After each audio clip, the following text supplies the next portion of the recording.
Până la 77 de centimetri, tot cu toc, mă refer. Poate să meargă, dar aici m-am referit, 61 să aibă, minimum. No.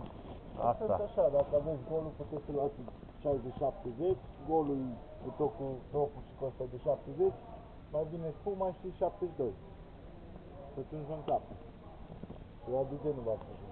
Ăsta, așa ceva, nu? Da, bine, nu știu asta. Dar zic asta, mărina 60-70, cu tocul, cu tot, și după aia vine prins în spumă și se pune 2 mm, 2 mm. Păi da, că nu mai... Sunteți acolo.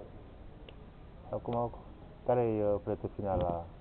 102 plus tocul, 203. Deci foaia ușa, deci foaie ușă e la 102 lei. Tocul 203. Tot cu garnitură, că trebuie să aibă, nu ceva garnitură. Clanța. Da. Am înțeles. 203, 105 lei. Cu aia nu știu cât e clanța. 130 de lei, ok. Cam asta. Asta acolo mai spun câteva, am să mă uit eu. Mă uit. Să aveți o gamă largă. Vă mulțumesc, lăsați că mă descurc de aici. Da.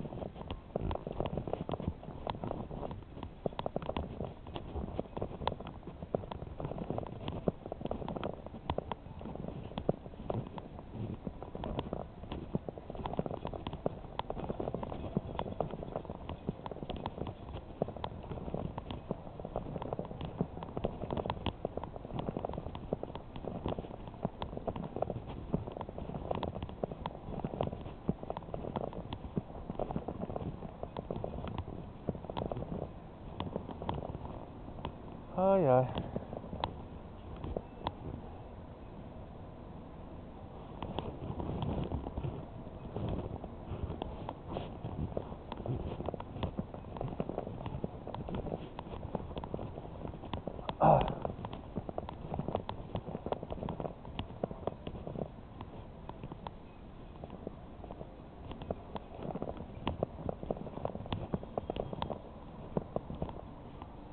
Asta că ai.